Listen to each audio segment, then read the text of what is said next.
Hey, it's Chang. Today I'm gonna share with you my nighttime skincare routine.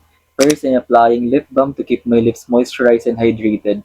Next, maglalagay tayo ng eye cream because medyo maitim talaga yung under eye area ko. This product contains niacinamide which helps brighten and improve the appearance of dark under eyes. After that, I'm applying moisturizer to keep my skin hydrated and prevent dryness. Make sure to apply it all over your face and don't forget your neck area as well. Then let it absorb into the skin.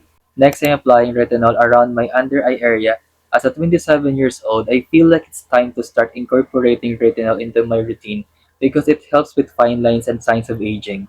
Then I apply retinol to my entire face. You only need a pea-sized amount and I gently spread it evenly across my skin. I also apply some on my neck since it's part of my skincare routine too.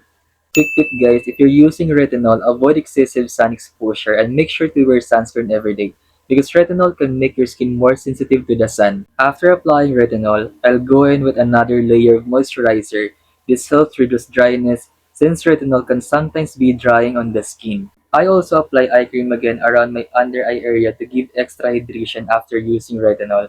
Lastly, before going to bed, I use a body lotion with high speed protection for added skincare. And that's it for my nighttime skincare routine. Thanks for watching guys. Bye bye.